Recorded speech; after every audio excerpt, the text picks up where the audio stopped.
Hello, everyone, and welcome to today's webinar. It's the fourth in our series on restorative practices, and we're very happy to have you joining us. We know that you do your very best to prevent behaviors from occurring in your programs, but sometimes even with your very best effort, we need to do more than provide consequences for those.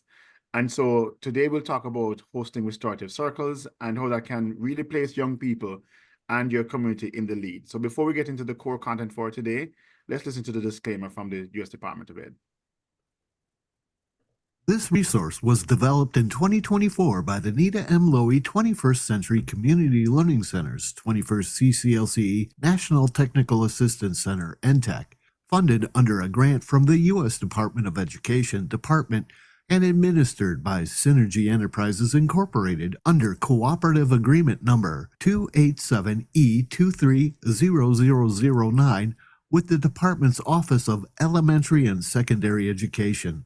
Opinions expressed herein do not necessarily reflect the position or policy of the Department, nor does mention of trade names, commercial products, or organizations imply endorsement by the Department or the federal government.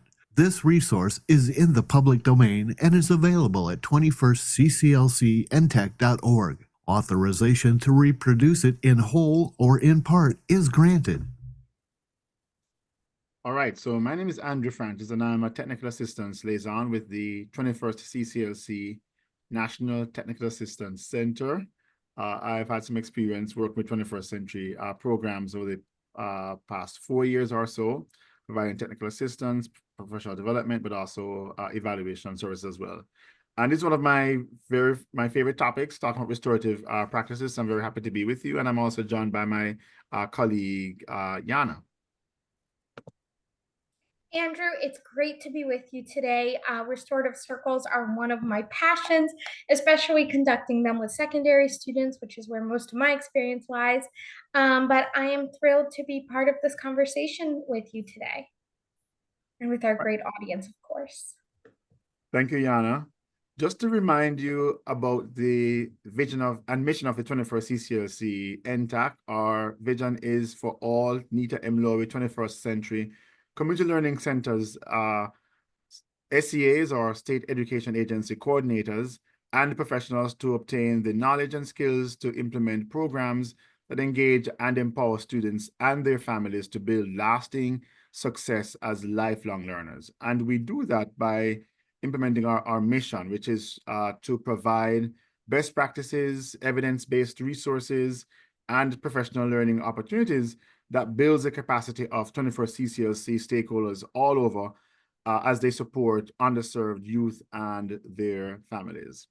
And of course, the 21st CCLC NTAC is focused on addressing the impacts of COVID-19, providing equity of access to resources. We also support students' social emotional learning needs, fiscal compliance, statutory and programmatic requirements, and also the academic focus areas listed here. As just to mention a couple of them for you, looking at students' academic and mental health needs, and how that aligns with the traditional school day, STEM activities, re-engagement of disengaged youth, implementation of 21st CCLC programs, but also looking at the evaluation of those programs, and a host of other priorities that you can see listed here on this slide. So we're here for you, we're here to support you, and we're here to help you to provide high quality programming in all of these areas, but also to address the needs of students and their families. So let's review the essential components that we covered in the previous webinars on restorative practices, because this will help us to consolidate our understanding before we dive into the practical aspects of hosting a restorative circle. So in our previous sessions, we talked about establishing norms, and we emphasized the importance of setting very clear norms, because norms are the backbone of a very safe and respectful environment. And when norms are effective, they include respect for all participants, all those students, but also staff who are within the program space. And it also addresses matters relating to confidentiality and active listening as well. Now, as we work through norms and developing those within our programs, we find that they create the kind of foundation for mutual trust between the stakeholders within the program. It also creates a sense of respect. And this is what we really need as we go about establishing or using restorative circles in our programs. The key pillars of using circles is that there's trust between those who are involved in the process, but we also respect the varying viewpoints that will be shared, as we implement those circles. We also discussed the use of affective statements and questions and how powerful they can be, in helping, those who are participating in the circles or in the restorative process to express their emotions, to say how they're feeling, but also it fosters a sense of empathy between us as we're also sharing. So we discussed key examples like just how important it is for us to, to share that, I feel this emotion. I feel sad, I feel happy, I feel, mad, as some people may also share as well. When this situation occurred, or when this happens in the program. But we can also share how, that makes others feel as well. And we also can ask participants to share, what impact does this particular situation or experience, have on you or would have had on you as as you'd have gone through that experience. Now, as we use these statements and as we ask these questions, it helps the participants to connect on a much deeper level. And that will also promote a sense of understanding and emotional intelligence. And that is so important for us as we work through those circles and try to repair the breach that would have happened, within our programs. We also discussed that it's important for us to have impromptu conversations as well. These small conversations, whether with individuals in the program or even with groups of students in the program, can be very valuable in addressing immediate concerns. And what this does is that it helps to build stronger relationships between students, but also between students and staff. And so when you find that bigger issues occur in the program, those established relationships will be very valuable in moving the restorative process forward and allowing for for that trust and respect to deepen the bonds and to allow for people to agree on actions that will support not only them individual but also for the community at large. And so you'll find that, these small and public conversations help to resolve minor issues, but it also ensures that there's ongoing communication between us in the program. And finally, we also talked about hosting peace building circles and how these circles are essentially designed to, resolve conflicts, to strengthen the community bonds. And, it's really an approach that helps with promoting equality and openness as well.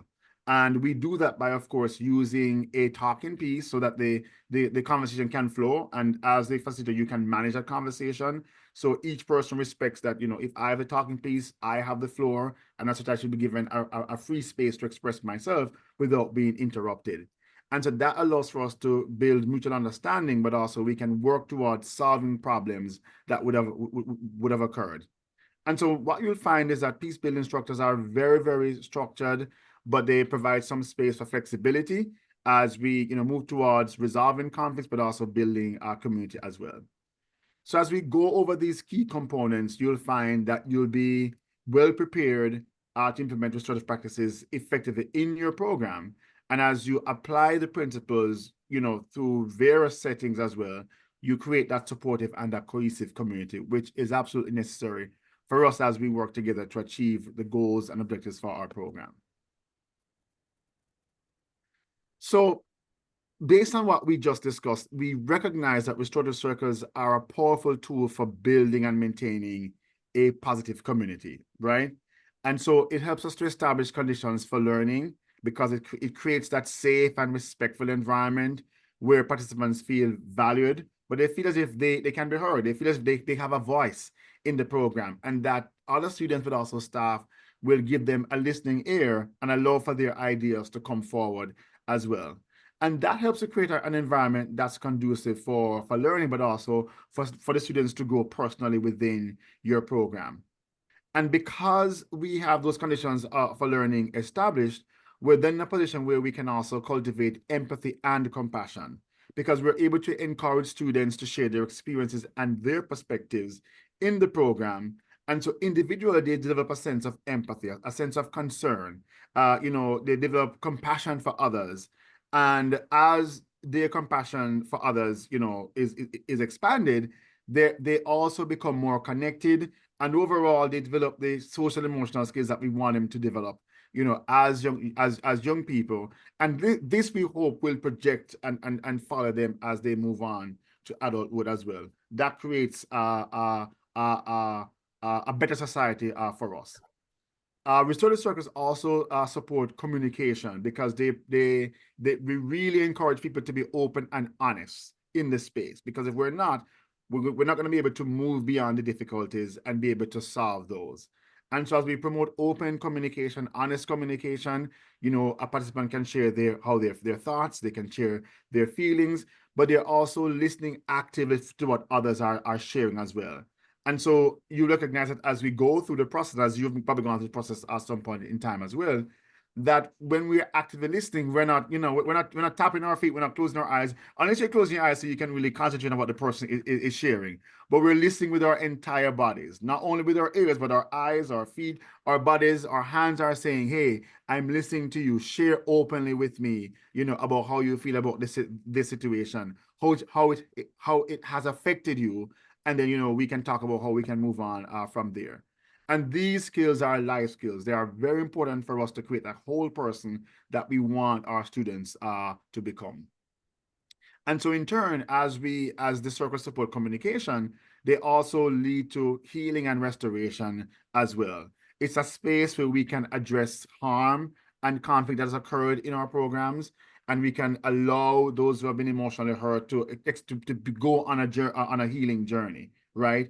And as they experience healing, then we find that relationships will also be restored as people engage in dialogue, and there's mutual support for others that may have been harmed, or those who may have harmed us as well. We understand where they're coming from, and what are the factors and the presenting issues that may have led them to do or say the things that they said. But also we begin to accept, where they're willing to make changes and to impact the community overall. And so with that, we restore hope, we restore trust, and there's a sense of belonging in our program. We build community, and together we're able to develop a sense of commitment and a collective well-being as we reconcile our issues, we reconcile our differences, and we place, our young people on a path towards success, because this is what they need. They need hope. They need to know that they can trust us and they can trust others in the program. They need to know, listen, this is where they belong. And this is where they can grow and become their best selves. But that happens only as we use the circles as a means of building relationships, strengthening bonds, and also improving trust and how we work together. And so I'd like for you to take a moment to reflect and to reflect and to share with us as which of these is most important to you when you think about what you hope for your students. Is it that you want them, you want to establish conditions for learning for them, that the space is enabling, right? Is that you want to cultivate empathy and compassion? Go ahead and put that in the chat for us so we can see what you're thinking. Or are you more concerned about supporting communication, effective communication between them and others, so they learn how to apply those skills as they, navigate the schooling, but also move on into adulthood? Are you more concerned about supporting healing and restoration for them? Or is that you're interested in restoring hope, trust, and a sense of belonging for those students? I can see that a couple of you are sharing with us in the chat. So we do have Lenia, who's sharing that restoring hope, trust, and a sense of belonging, because this is how we are going to get kiddos engaged. Absolutely, right? Only as they feel that, there's hope for them, and you are hoping the best for them, and that they can trust you, and that they feel belong here, will they engage. Because as they engage, they are going to be revealing themselves, and they're going to become vulnerable. And students only become vulnerable in spaces where they feel as if, listen, I belong here, and the staff here, the people here have my best interests at heart. Thank you also for sharing. We see another participant sharing the chat. that it's about cultivating empathy and compassion, right? And we need that. We need to have a more compassionate society. And so we have a prime opportunity within our 21st C programs to change the landscape, to help students to begin to, walk in the shoes of others and to show compassion to them and to allow them to know, listen, I'm in your corner no matter what. You may have hurt me, but we can work, on this together as we try our very best to support each other through the challenges that we may be facing. So thank you all for sharing and for participating. Really love the interactions there, and just the fact that you're willing to share from your own experience. That really adds value to our session today. So with that overview of what we've covered so far, and also just exploring what is, of greater concern or interest for your students, today we're going to be looking at, deepening your understanding of the difference between a proactive and a reactive restorative circle, right? And how do we use those in different situations or circumstances? And then we'll also talk about knowing how to use a responsive circle for resolving a problem. So when a problem occurs, how do you use circles to respond to those issues or challenges? As you try to place people back on a pathway towards healing and restoration. And so there are really two broad categories when we talk about restorative circles. We have proactive circles and reactive circles, right? And as you understand the difference between both approaches, this will help you to become more effective in implementing these practices within your program. So proactive circles aim to build and strengthen relationships within the community. It's about establishing that foundation for trust and respect, which I mentioned earlier, right? And these circles typically they're scheduled. They happen at a particular point in time, whether in the week or the month or so within your program. And they focus on building community. They focus on ensuring that we have, positive interactions between students and between staff and students as well, right? And so when we host proactive circles, we encourage participants to share their personal experiences, but also share their feelings and to engage in activities that, promote empathy, that promotes collaboration, a willingness to work with others, right? Promote a sense of belonging, for them to reflect on their values and reflect on the norms of the program, but also the expectations. And, how are they going to play their part in upholding those values, upholding those expectations.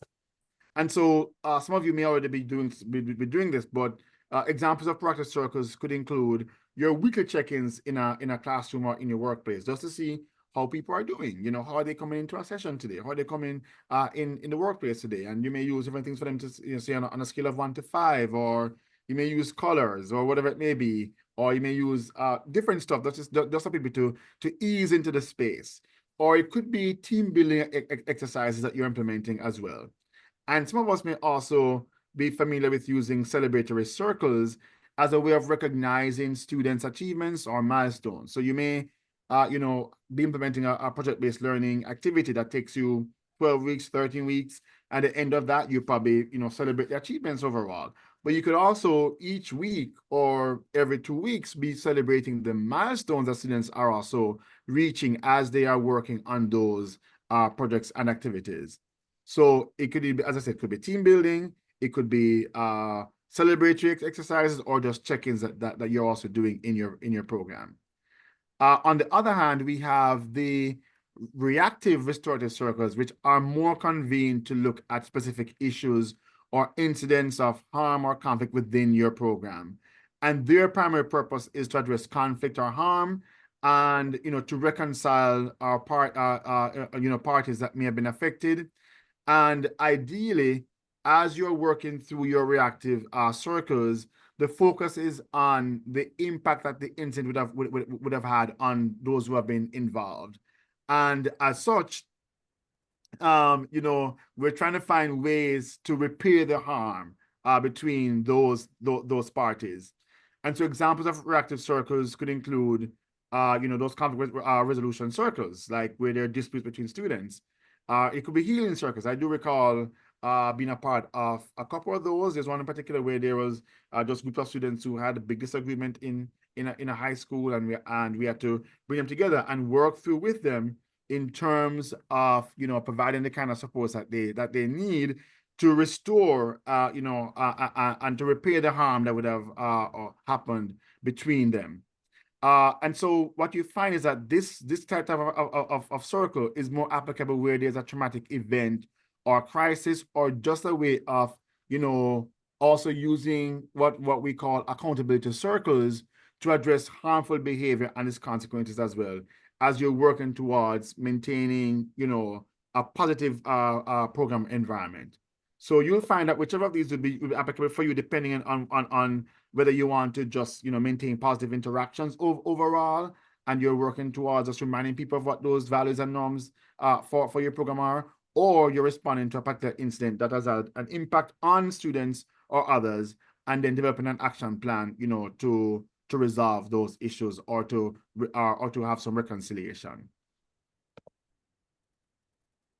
So I'd like for you to share with us in the chat when you think about these two types of circles, proactive or reactive, right? What are some situations that you might use a restorative circle proactively? And are there others that you'd probably use, a restorative circle reactively?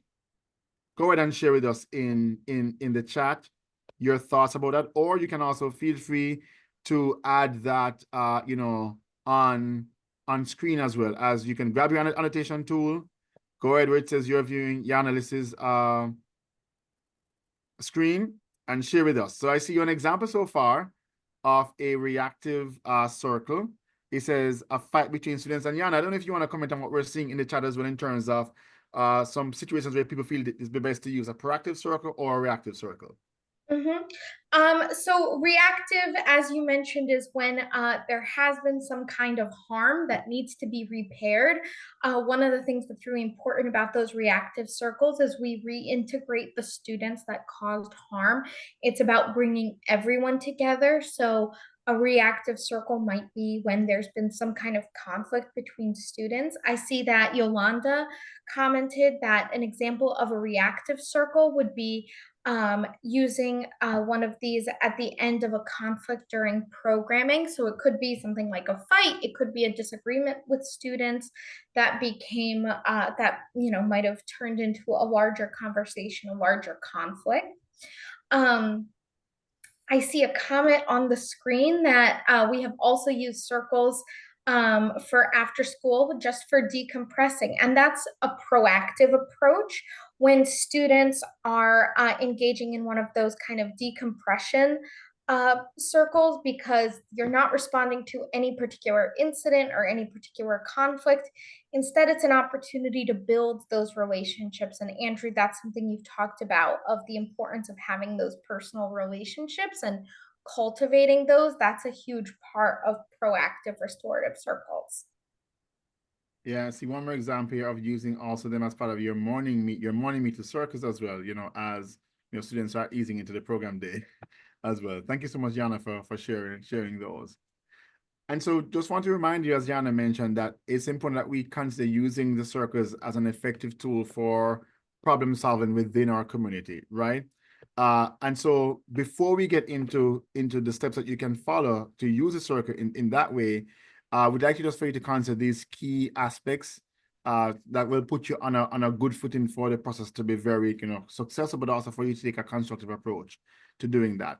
So you want to spend some time informing the participants, about what to expect, right? As people know what's going to happen in the process, or how the process is going to take place, it prepares them mentally and emotionally to participate and to give their all, right? So they should know, what the target outcome is, but also how the session will be facilitated. Let's also allow for sufficient time to do these circles. They require time for thorough discussion and resolution. And you want to ensure that you allocate the time, because there are some deep issues that need to be explored. You want people to work together to develop solutions. And so you don't want to rush the process, because rushing the process can actually cause more harm for some people, as it may lead to incomplete resolutions, and you may not address all the concerns addressed, and that may leave people hanging or leave people in a space of uncertainty. So spend all the time you need and give yourself enough time to be able to work through the process. As a facilitator, you want to remain multi-partial. That's very important because it means that you're going to be supporting all the participants equally without showing any bias towards any individual or perspective. Just remember that your role in the process is to guide and to ensure that everyone's voice is heard and respected. And so you don't want people to shut down or people to, stop participating in the process fully because they feel as if, as a facilitator, you are taking sides with an individual or particular perspective. You want to remain multi-partial throughout and ensure that there's a balanced and fair conversation taking place, because that helps to maintain the trust within the circle, but also maintains neutrality, which is essential as you move towards developing those effective resolutions. And finally, you want to ensure that there are clear guidelines established, right? Before you start the conversation, just share with folks, these are the rules for speaking and also listening, right? We'll respect each other's viewpoints. Again, go back to what I said about active listening. Very important. I'm not listening to respond to you, but I'm listening to understand and then to respond. Some people are listening like, I'm just going to refute everything that Yana is saying or Andrew is saying in the conversation. And that's how they're listening. But as you have these guidelines in place, it helps to create a structured and respectful environment where everyone feels safe, they feel they can share openly, and they can participate fully in the process. And those are the key steps, as you use the process and ensure that it's successful and it's effective as well. So I'm going to hand you over to Yana, and she's going to begin to walk you through the components of the restorative circle and how you can use that to improve your program and your approaches. Thanks, Andrew. And I'm really excited that we're stepping into this because I think we have in all these webinars really talked about why restorative circles are important. But I think in this session, we are going to give you a how-to step-by-step procedure to make it really clear and really accessible. So I'm excited for us to move to this next step. So with that in mind, I am going to point out to you all the different steps or all the different components of a successful restorative circle. And then we're going to look at some examples, some videos, and talk about them and really think about how we can make these restorative circles successful. So the steps that you have to consider is, first of all, you have to identify the participants. So that means figuring out who's going to participate in your restorative circle. And keep in mind that those are going to include any students who were involved in the conflict, students who may have caused harm, students who may have experienced harm, as well as relevant witnesses. And sometimes you might want to also include relevant adults if they have specific expertise to offer. Then we're going to talk about how to welcome them and set the right tone for the restorative circle to get everyone on board.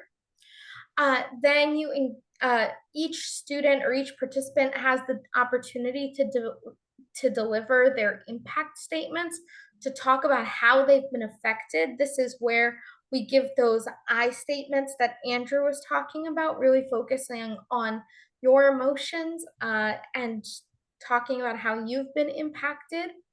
Then students share their thoughts and feelings about the issue. And that's where we're fostering that empathy that Andrew was just talking about.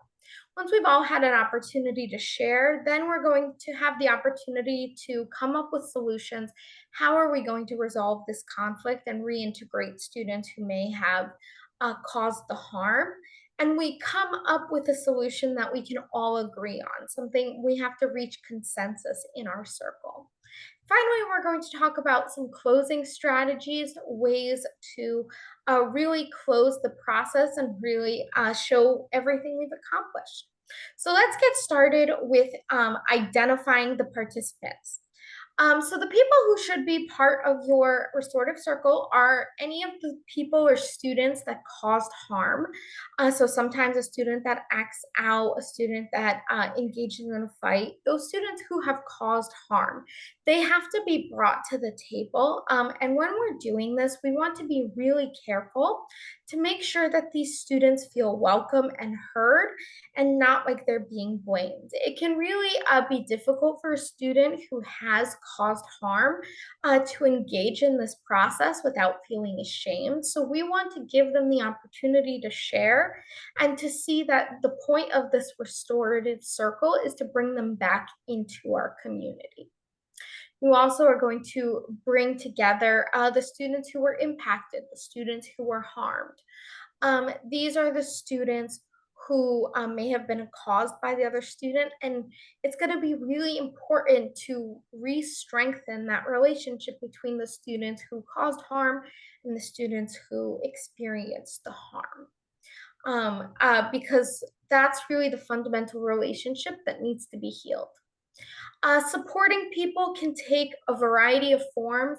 That could be other students who are witnesses to this, students who are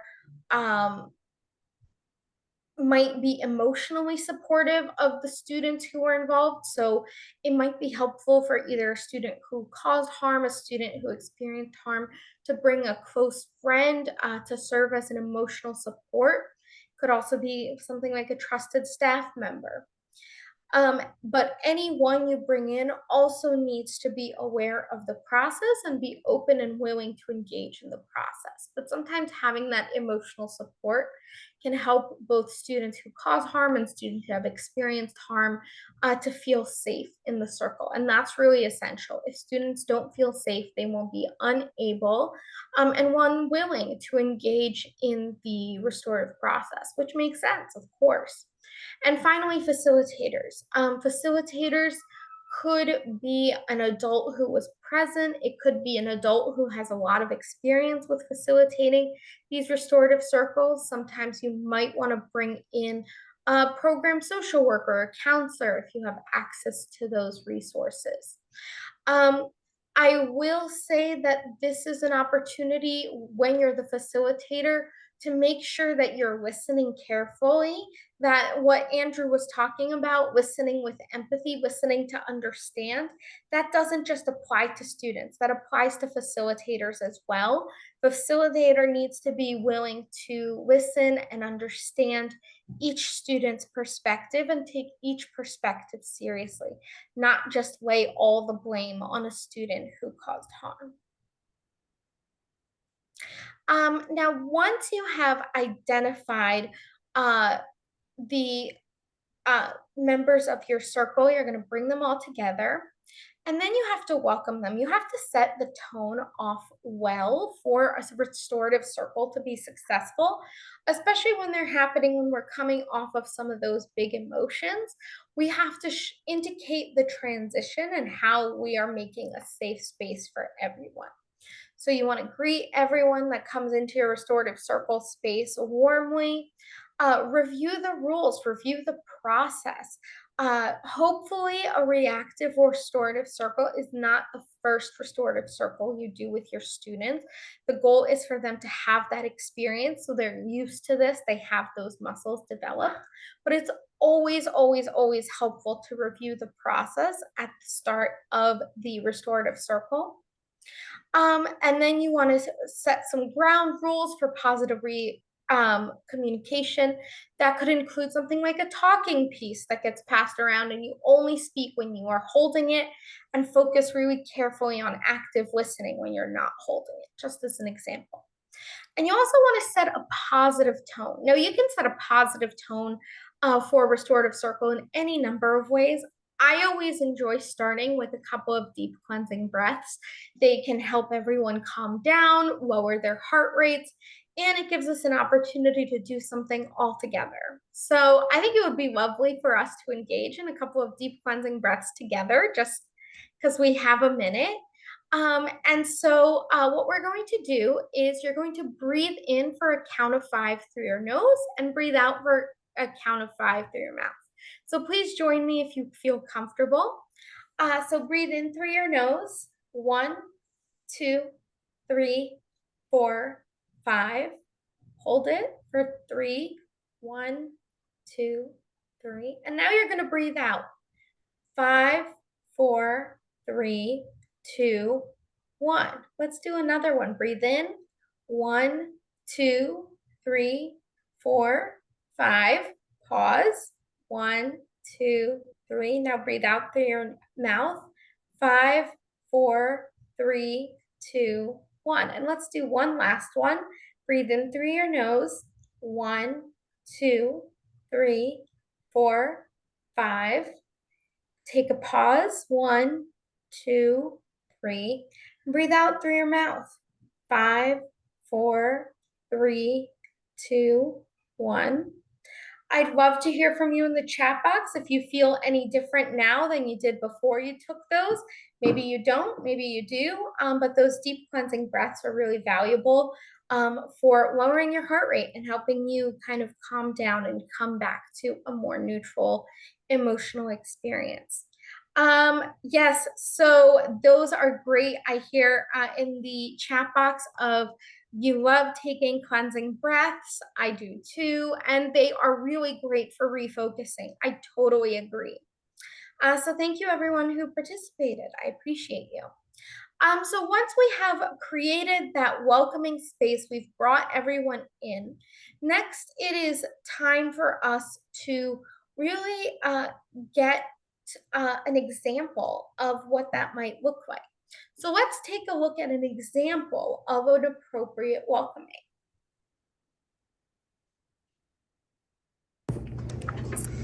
Welcome, everyone. Thank you so much for taking the time today to come together to work through these issues as we search for solutions and to find healing within our community. There are a few key factors that I want to make sure that we all understand before moving forward. First, our established norms for this circle are: we use and respect the talking piece. They who have the talking piece have the turn to share. We actively listen, meaning that we do not interrupt what is being shared. We take what is being shared as their truth. When speaking, we use I statements, meaning that we say things like, I feel, what I would like, I think. We keep an open mind and assume the best intentions throughout this process. Before we begin our conversation, I'd like to do a grounding exercise. We're going to take some breaths together. If you are comfortable, I invite you to close your eyes. Place both feet flat on the floor. Place your hands on your knees and take a deep breath in to the count of 4. 1, 2, 3, 4. Hold that breath for 7, 2, 3, 4, 5, 6, 7, and exhale. 1, 2, 3, 4, 5, 6, 7, 8. Thank you for participating in that grounding exercise. As we move into our conversation, I encourage you to utilize that breathing technique if you find yourself feeling tense or upset to help you. So we just took care, or together as a group, we did the deep cleansing breaths, but that is of course only part of it. So we heard in that example, we saw a reminder about the ground rules for positive communication, of listening, of using that talking piece. We also heard a reminder that it's really important to listen openly and again value every participant's contribution as their truth. So thank you for joining me and watching that video. I'd love to hear from you if you have any thoughts on the example that we just watched. Whether you saw anything that really stood out to you as a positive component, that's something that the facilitator did really well in setting up that restorative circle. If you have any thoughts on that, we'd love to hear from you in the chat box. But let's move on. Let's really start thinking about the next phase. Once we have really done that review of the components, we have welcomed everyone, we all are on the same page about the rules, the policies. Now it's time for students to give their impact statements. When we are bringing students into a restorative circle, it's with the understanding that whatever disturbance occurred, when this is a reactive restorative circle, whatever disturbance occurred, it had really wide consequences or had a really wide impact. So we want to hear how every participant was impacted by this event or by this disturbance to our program space.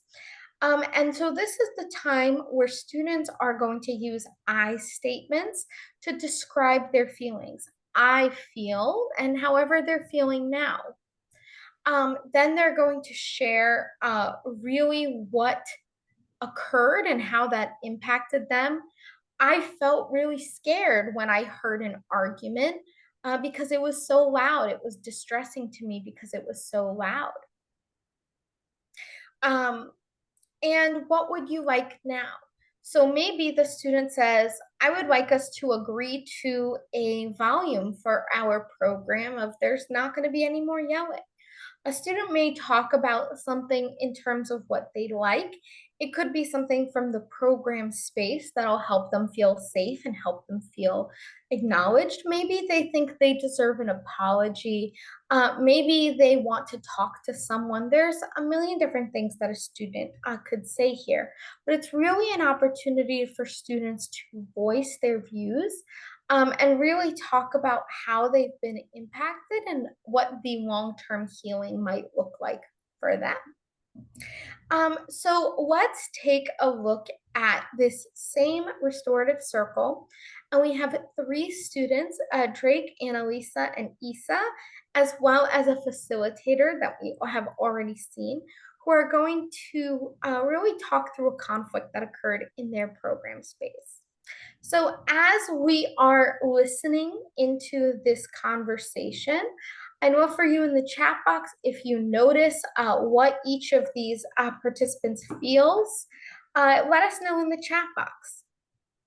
Today, we are here to discuss the situation that arose between Isa and Annalisa during homework time.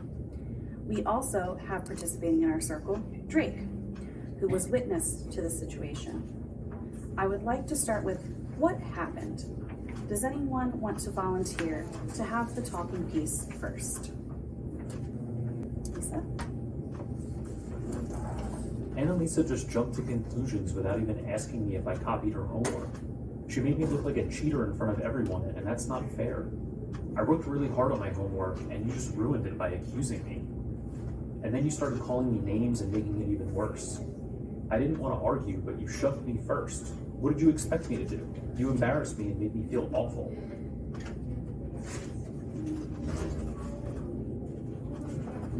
It was really upsetting to see them fighting like that. It looked like the argument was getting out of control. Trying to step in and calm things down didn't work at all, and it was frustrating. The whole situation caused a lot of stress and made everyone in the cafeteria feel uncomfortable and distracted.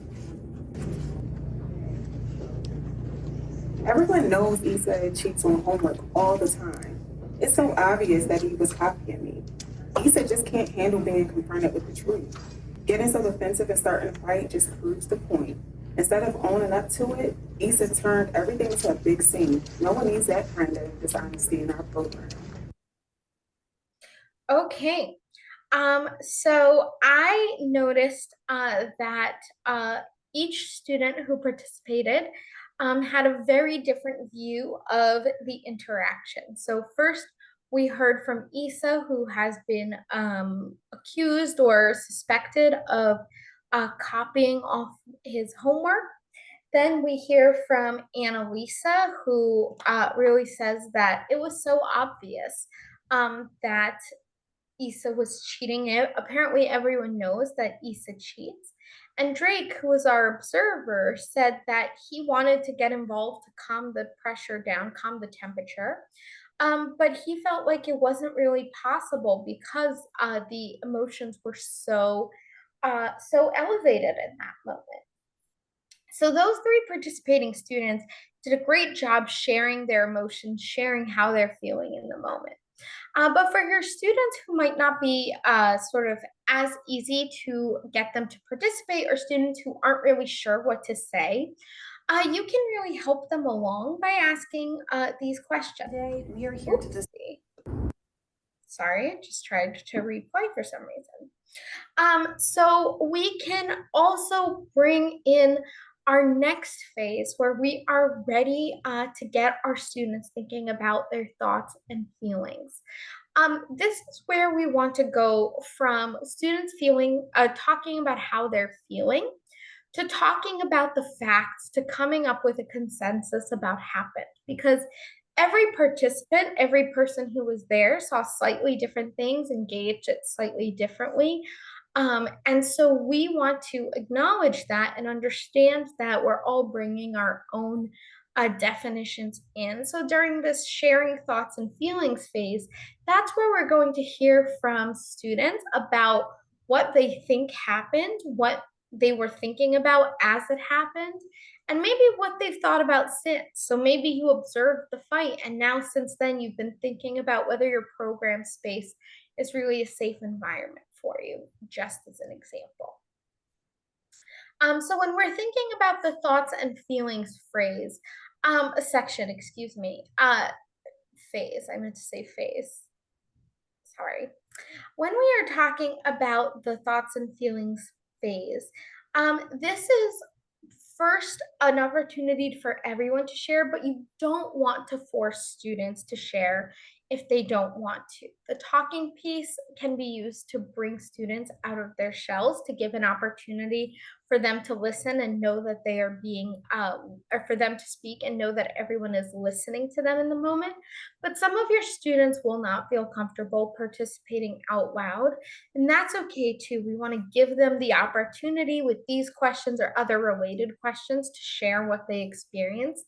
But we never want to force students to participate because that doesn't lead either to a very welcoming environment or really an environment that is going to be embracing students for their diversity of experiences. So once we have gathered some of that information, we are really going to move to the details of the kinds of information we want to gather. What the facilitator is going to do to make this section possible. So first of all, the responsibility of the facilitator is also to ensure a smooth flow. So we know that some students will want to speak and some are a little more hesitant. We want to give students an opportunity to share if they would like, but also understand that we only have so much time. So as the facilitator, it's a balance between listening to everyone and possibly having to limit yourself because of time constraints. It's also important to note that depending on the topic, some students might have really significant emotional reactions. So as the facilitator, it's really important for you to watch out for those and offer an intervention in consultation with the teacher, possibly in consultation with the school day, give the student an opportunity to step back from program time to really be in a place where they can comfortably learn in that program environment. We also always want to encourage empathy and perspective taking. So how would you feel if this had happened to you? What do you think you would do? We want to really encourage our students to relate to these my goodness, to the other members of the group because we want to hear those different emotions and be empathetic to them. Of everybody has a different perspective and a different experience. The facilitator can also make sure that we are understanding the students clearly by practicing reflective listening. So listening carefully to what students say and then saying, I think what you said is, you give a summary. Am I right about that? Because we want to make sure we're actually understanding what the students say and what they're trying to get across to everyone else. And so we want to really use the position of the facilitator to make everyone feel welcome and embraced and supported and heard. So let's take another look at a video clip of this phase. And what I would love to do is really have you think about which ways did the facilitator manage emotions or manage the flow, excuse me. How did the facilitator observe and then manage those intense emotions? How are we using that role of the facilitator to encourage perspective taking?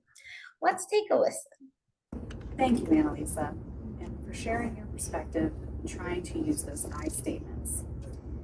I know that it can be challenging to reframe your language when you're still feeling frustrated.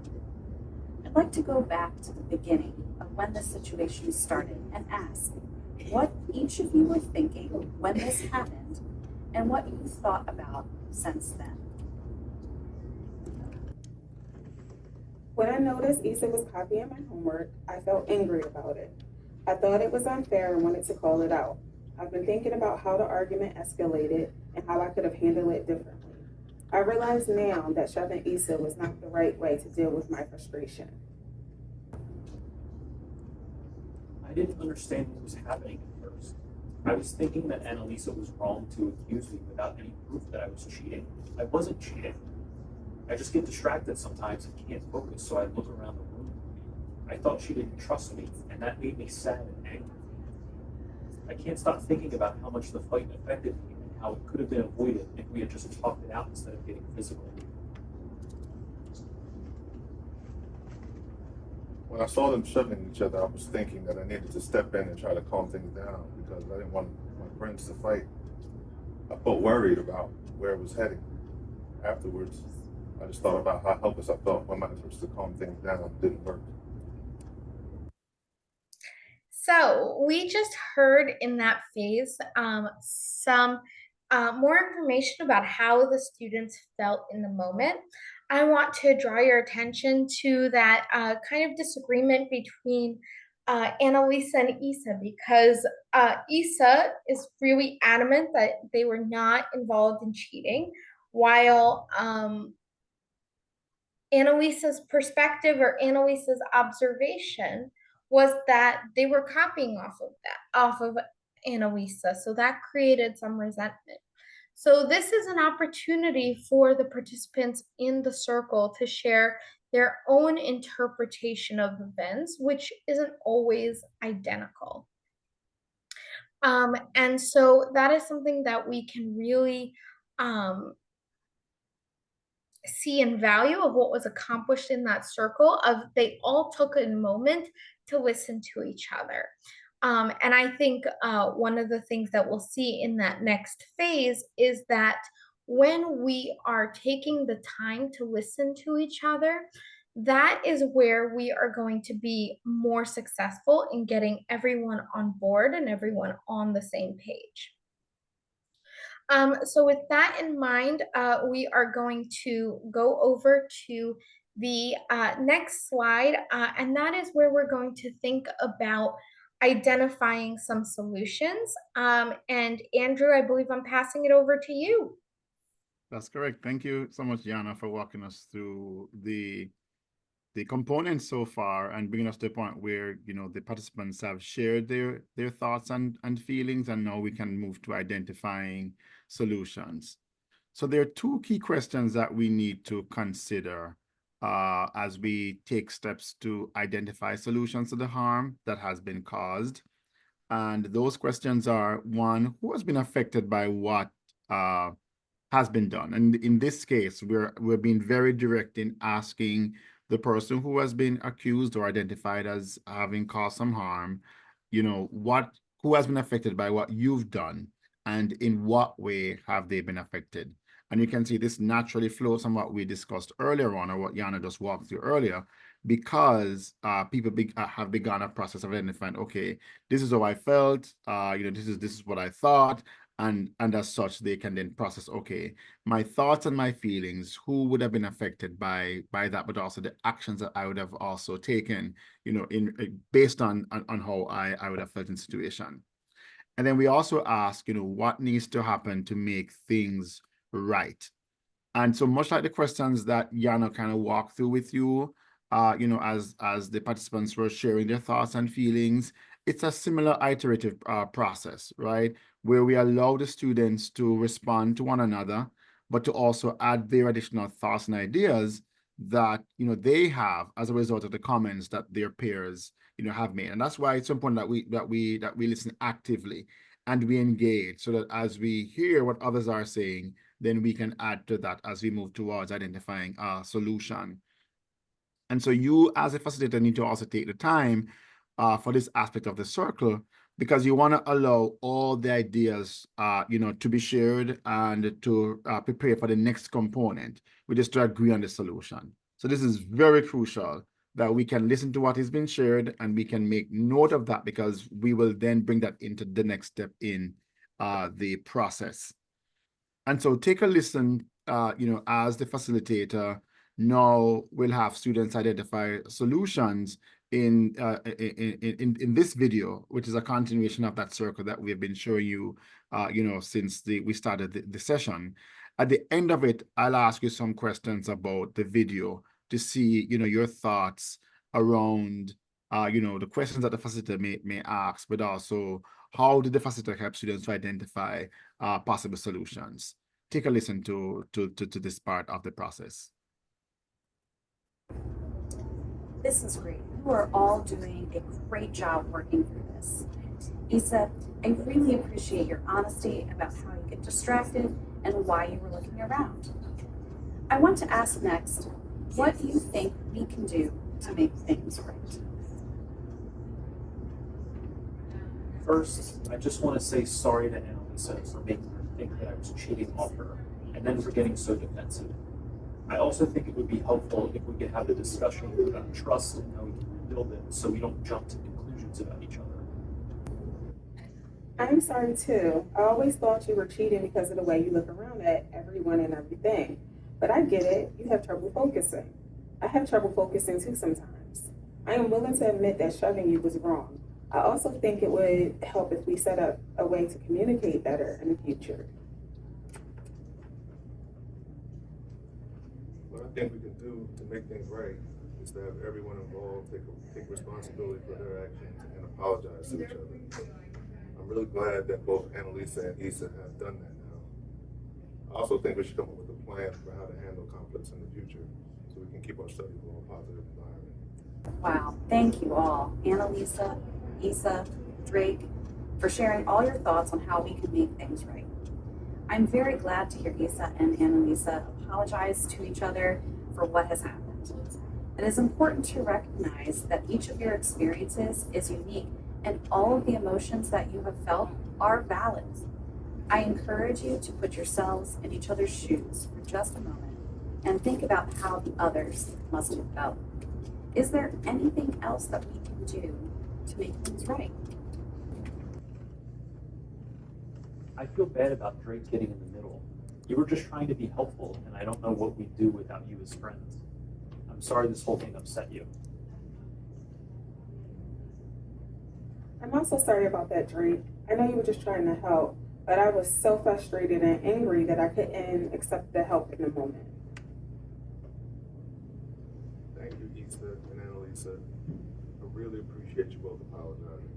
My feelings were hurt, but I'm glad that we're talking and working through this now, because I just want us to all get along. All right, so there we have it. As we move towards identifying solutions, we hear Annalisa and Isa apologizing to each other, but also apologizing to Drake as well, who was caught in the middle of that whole situation, trying to, to bring an end or to, settle that situation. But why don't you take some time to share with us, what questions did you hear the facilitator ask? I'd like for you to put that in the chat for us, because that's crucial in guiding the conversation towards identifying solutions. So what questions did you hear the facilitator ask, that really resonates with you, that really, led or contributed to them finding some solution? Absolutely. Thank you so much for sharing that. We have a couple people in the chat sharing what can we do to make things right, right? And as you are watching this video now, if you're watching the re-recording of it, take some time to process that. What questions did the facilitator ask, and what questions can you ask that will get students to probably apologize or to admit where they have gone wrong, but also to begin to make some suggestions towards identifying, a solution.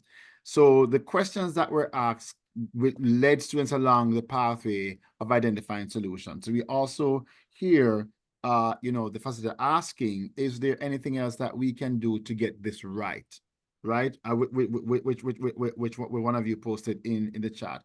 But also, and she asked it twice, absolutely, right? She asked it once, and then person shared, and she asked again, because you want to ensure that no stone is left unturned, but students have the opportunity to share, every possible solution.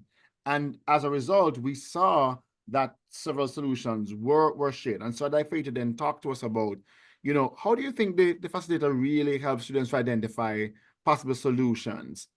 And how were those solutions different from a consequence that an adult might give? Because sometimes when kids do wrong in our programs or in school, our first thing is, you're going to lose this, you're going to lose that, or this will happen, right? But in this situation, we saw where the facilitator took steps to identify solutions which were different from just dishing out, serving consequences, to the students who are involved in this conflict. In this conflict.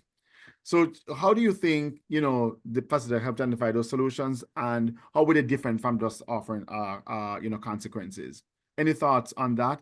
Go ahead and record that, as we're sharing with you, or you can also just put them in the chat for those of you who are here, but also those who are watching, just make those notes for yourself. But I'd like to, as you're doing that, just share that I saw that the facilitator, thanked the students, right, for sharing openly, right? She affirmed them for apologizing, but also affirmed their emotions and how they felt in the situation, and also affirmed and encouraged them to be, to show empathy towards others. You understand? How can they be, be optimistic in situation? And as one of our participants is sharing in the chat, it allowed the students to take the responsibility for coming up with the solutions as the questions were being asked. Absolutely. But know that it may not always be smooth sailing for you. There could be challenges faced, and you have to bear that in mind, and be prepared that students may shut down, or they may not offer any solutions to you.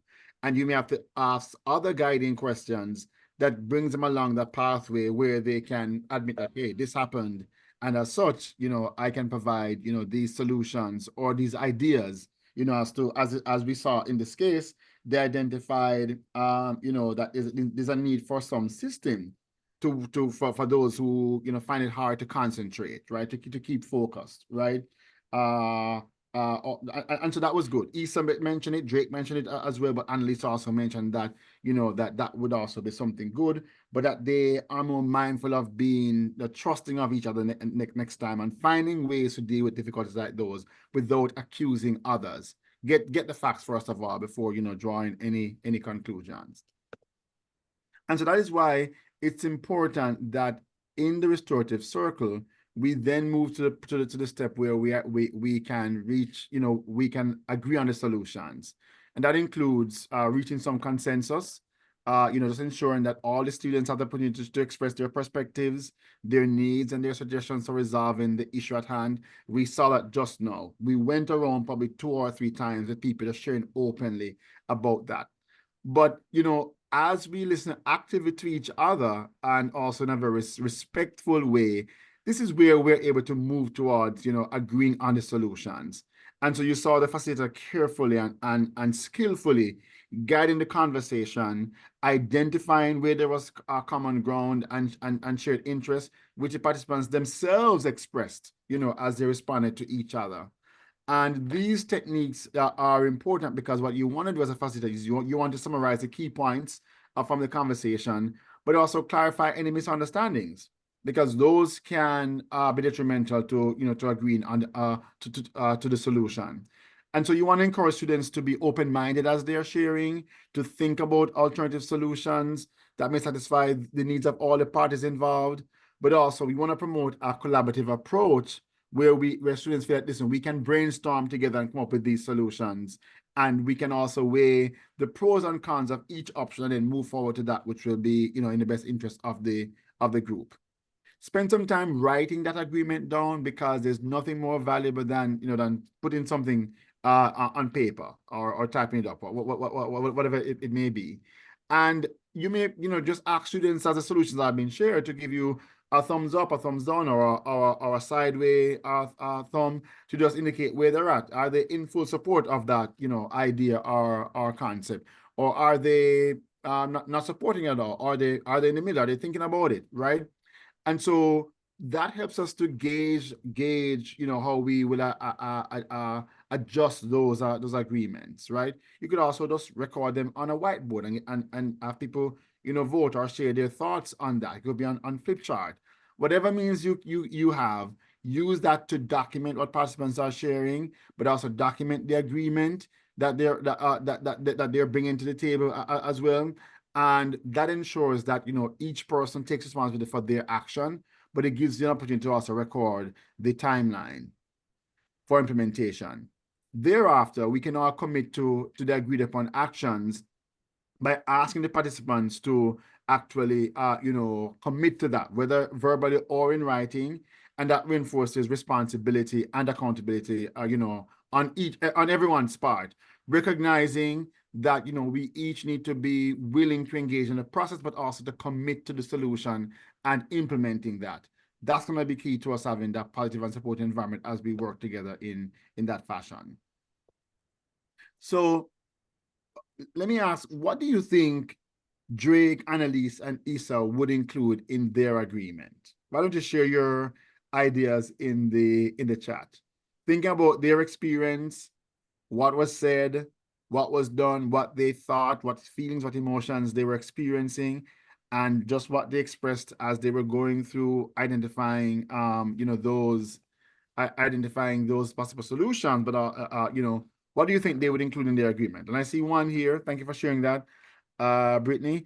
Asking questions instead of assuming. Yep, we saw that.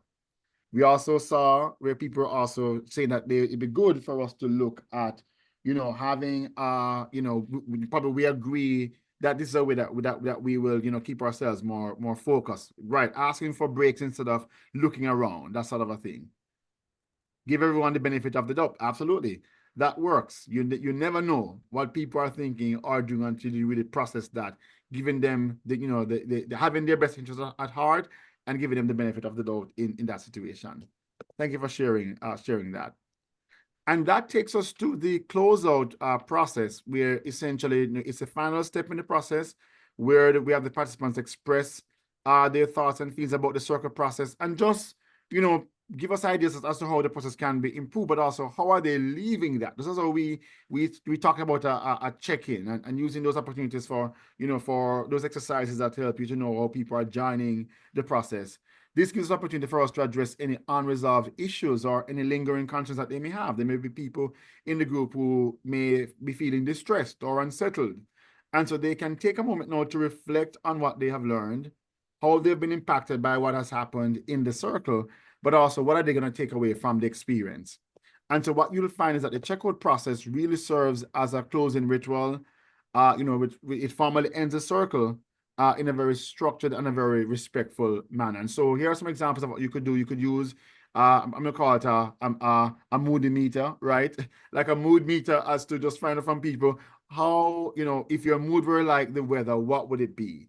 And in this case, participants can share with you their insights as to how they're feeling as individuals, right? So if I'm feeling dark and dreary, It may mean that, I really had a very rough experience, and that's how I'm probably feeling now, even though I've agreed to probably support the process and support the actions that we've agreed on. Or it could be people who are having bright moods. They may be, at a stage of peace building, and they feel as if they have gotten to a resolve, and the resolution, the solutions that have been discussed, they're at peace with that. But you could also use, let's say, ask if their current mood was a song or a movie, what would that be, right? And, songs really are often indicative of how we feel and the emotions that we're experiencing. And what I find is that the tone of music as well itself, the lyrics can be a means of expression. So people may share a song with you that tells them that it's a beautiful day, it's a happy day, right? They're bouncing off the wall, or it's probably raining and dark and cloudy or whatever the lyrics may be, right? And depending on the tune, the tone, the beat, the pace of that all, will give an impression as to how people are leaving the space. For younger kids, we can also use the emoji cards. I'm feeling sad, I'm feeling happy, that happy face or whatever it may be. Why don't you guys go ahead now and share that with us? How are you feeling with what we've gone through today? Let me see what emoji you want to share with us. I see a bright face there from Ebony. Feeling smiley, feeling happy. Yes, thank you. Thank you for sharing that. Very bright smile. I see lots of teeth, and I see somebody has a very cool sunglasses on. With also, I can almost see a wink behind that sunglass. My eyes are that good, right? But you can use these opportunities, use these activities, as well as what Yana did earlier, a mindful breathing exercise as well, to get people to share just how they're feeling as they're leaving the session, and to give you an impression as to what else you may need to do as a facilitator to help them in the healing process, right? So thank you very much for sharing that. And as you have shared those emotions, let's allow students to express that as well as they participate in these restorative approaches. I'm going to hand you back over to Yana, and she will just, bring together what we've been looking at together since we started the session, and then give you some tips as to how you can, continue to use these to improve the environment for your students, but also for your staff as well. Mm-hmm. Thanks, Andrew.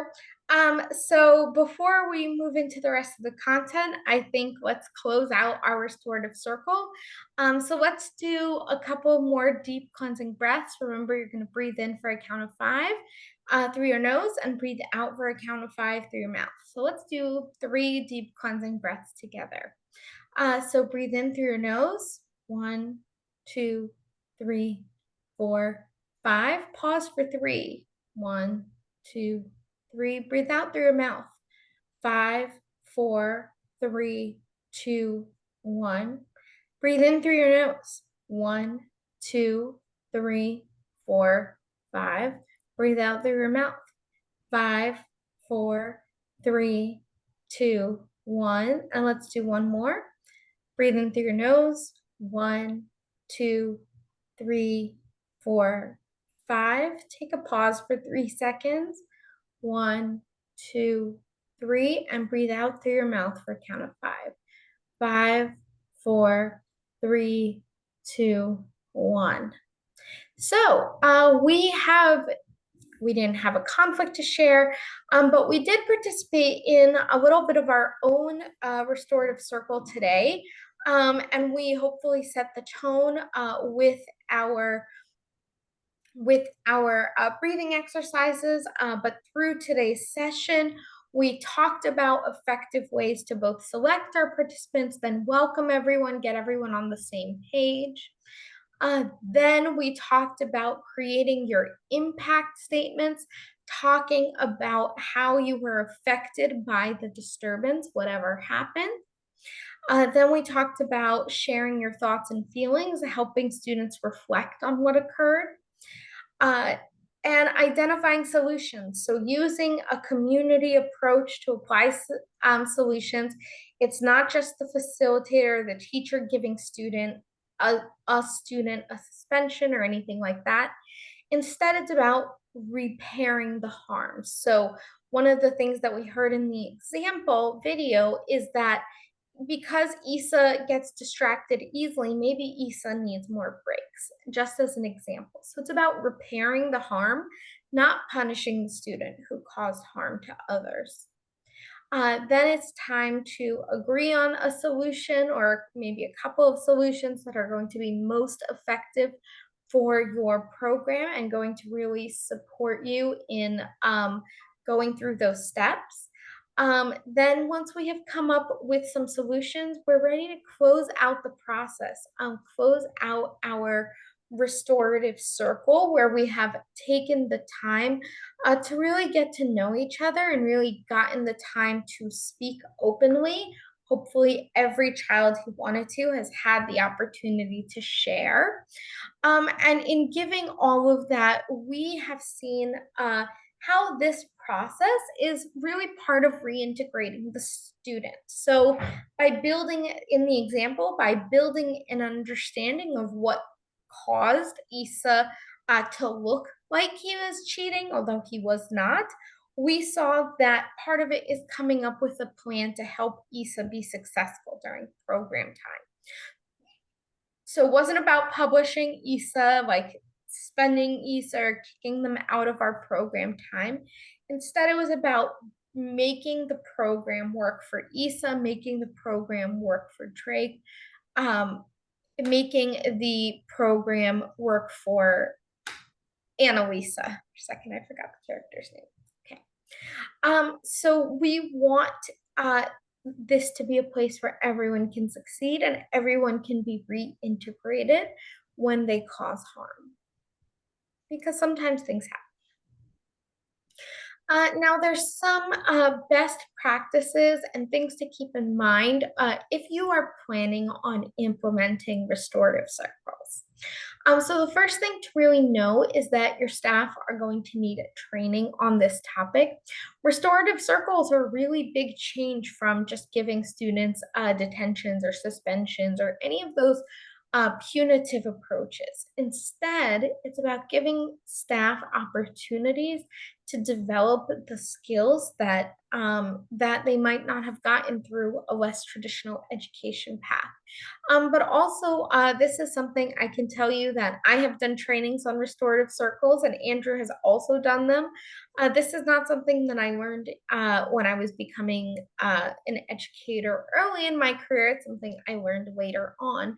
So your staff will need training, will need information, will need opportunities to practice before they implement this, especially at a preventative a proactive restorative circle, excuse me, when we're setting the tone. That might just not be something that your staff are familiar with. We also have to keep in mind that for a program to really have a successful restorative circle process, you really need to have strong relationships between students and adults, students and families, families and staff. All of those relationships really matter.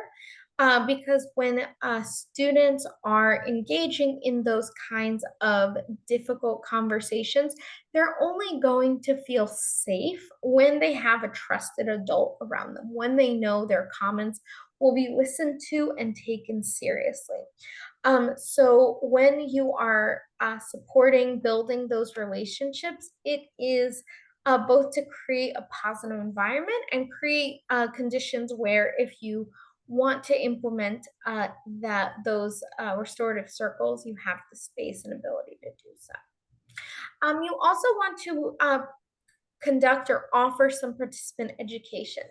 It is not the case that students need a ton of training to participate in a restorative circle, but it is the case where students need to know what to expect. I can give an example of I was doing a restorative circle with a group of 11th and 12th graders, and there was a student who had caused harm who I was hoping to reintegrate to the class. So I decided that student would actually lead the restorative circle. And so for that to be possible, the student needed a lot of support and training, and we met several times to make sure that he felt comfortable and he felt like he had the resources to be successful. So this is definitely something that is possible to implement, just thinking about what skills your students need to be successful when they are when they are a participant, not just a participant. They need to know what to expect. They might need to know about some of the understanding of why you do these restorative circles, but they don't necessarily need extensive training. We also want to emphasize the importance of voluntary participation. We want every student to have the opportunity to share, every student to have the opportunity to succeed. But that's not always going to be every child's preference or even every adult's preference. Some of them might prefer to listen than to speak. And that's okay. As long as we're giving them opportunities, that's what really matters. We also want to make sure we have a safe environment. That means physically, but also most importantly, or both are important, I shouldn't say that. But for restorative circles in particular, we want to have an environment that's safe, kind of spiritually, academically, personally, where students feel like they have people to talk to, that they are being heard, because having those early experiences really sets up the program for success. We also want to think about cultural sensitivity. In some cases, students may be more or less willing to engage in this process, sometimes based on cultural background. So we have to be sensitive to the diversity of students that are in our program space. And so be understanding of sometimes students have different ways of commenting and different ways of interacting. So understanding that there is that complexity or is that diversity in the ways we interact is going to be really helpful. And finally, we want to think about external supports and needs. So a lot of students who might be reintegrating into the program environment, there might also be other resources that that student needs. We heard from Issa that they get easily distracted, but that might not be the only challenge. When called for, you might think it's time to phone an expert, bring additional support in, and there's absolutely no shame in that, because one of the things we want our students to see is that restorative circles is part of a growth process, and it's really a way to build those meaningful relationships, strengthen them. It is not the, kind of end all be all. So with that in mind, we have reviewed some of our resources on our website on the previous slide. Please make sure to check us out at 21stcclcntac.org. Here are all our links and connections. You can follow us on X, formerly known as Twitter, and you can also follow us on LinkedIn, or to really make sure that you are getting opportunities to hear what's going on, what we're doing.